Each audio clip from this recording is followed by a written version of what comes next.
personnes dont un bébé ont perdu la vie après l'effondrement d'un immeuble en construction dans la commune de Yopougon.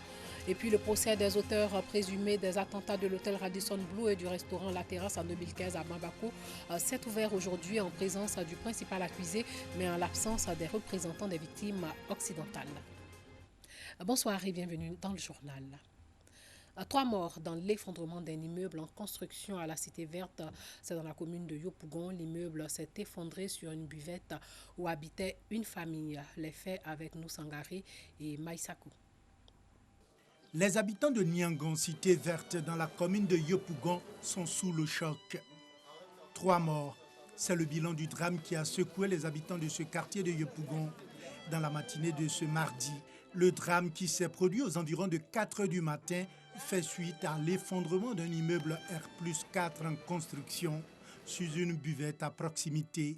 Au moment du sinistre, 4 personnes à l'intérieur de la buvette. Le gérant, sa femme, leur enfant de 2 ans et le disque joker. Seul ce dernier a eu le temps de se sauver. C'est aux environs de 4h30-40 par là, j'ai entendu un grand bruit. À l'arrière, j'ai vu qu'il faisait encore nuit. Dès que j'ouvre la porte du bail, je trouve tout le monde devant. On me dit, Didier, ouvre la porte que non, le bâtiment est versé. Jusqu'à ce que les pompiers n'arrivent pour venir faire sortir les corps. On a essayé de foncer le portail pour voir s'il y a des gens dedans pour les sauver. Mais malheureusement, nos efforts étaient vains. On n'a pas pu faire quelque chose. À la suite, on a appelé la police et les pompiers. Après l'alerte, les sapeurs-pompiers arrivés sur les lieux ont pu extraire les 3 corps des décombres. Arrivé rapidement sur les lieux aux alentours de 5h20, nous avons constaté que c'était un immeuble en construction qui s'était effondré sur lui-même. Donc, renseignement pris, il s'agissait de 3 victimes supposées qui seraient sous les décombres, à savoir monsieur, madame et leur enfant.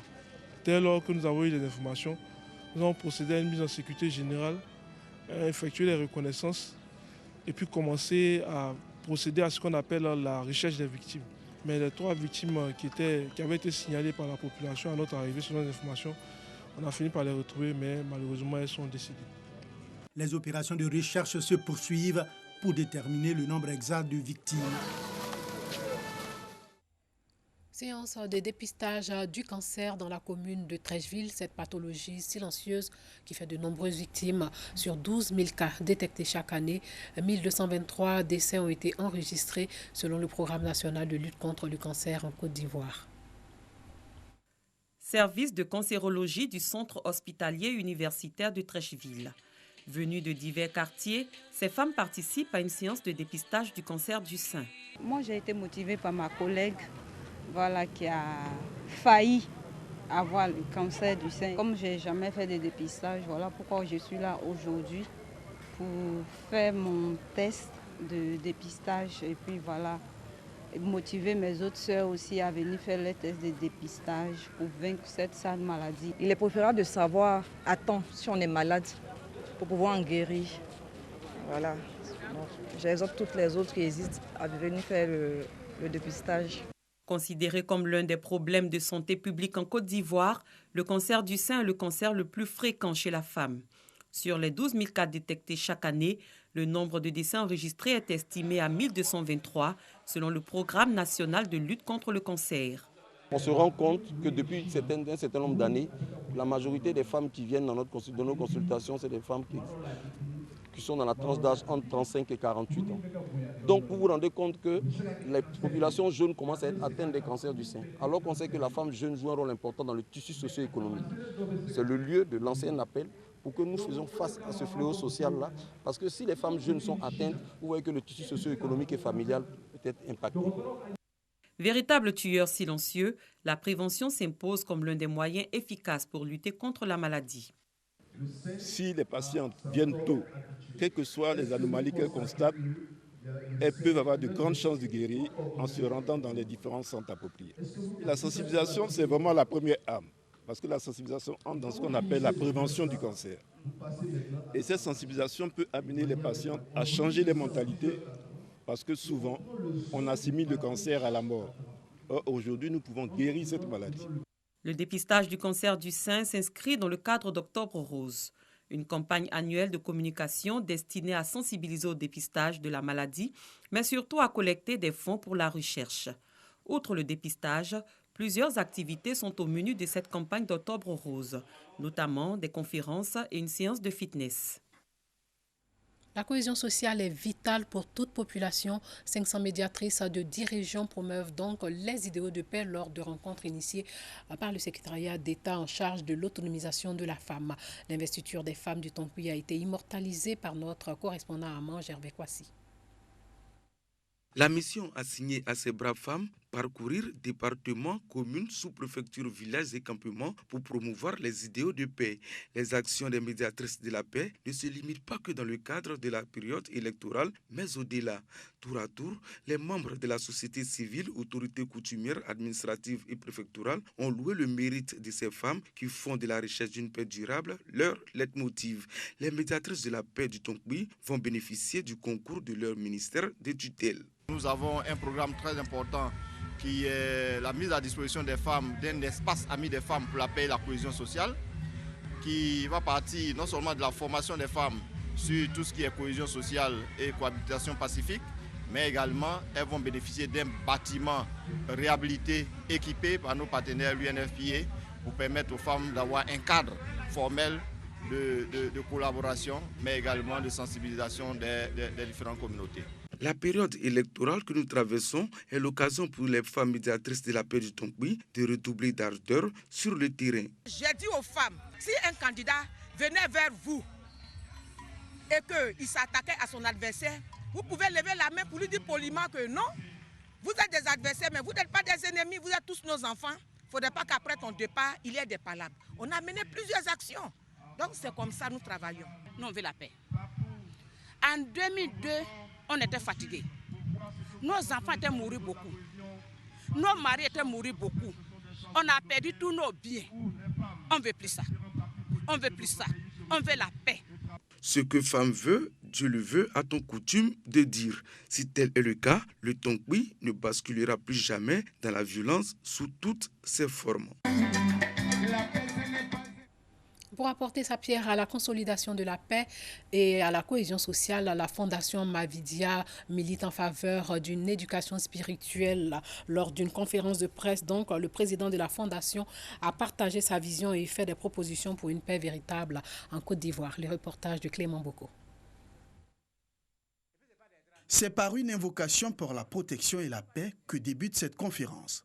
Car pour les responsables de la Fondation Mahavidya, initiatrice de cette conférence de presse, la dimension spirituelle doit conduire toute chose. La forêt est verte parce que chaque arbre, pris séparément, est vert. Donc c'est seulement les solutions spirituelles et intérieures qui fonctionnent. Cela est le fruit des recherches scientifiques que les gens ont montré. Lorsque des gens méditent sur la paix, lorsqu'ils font des invocations sur la paix,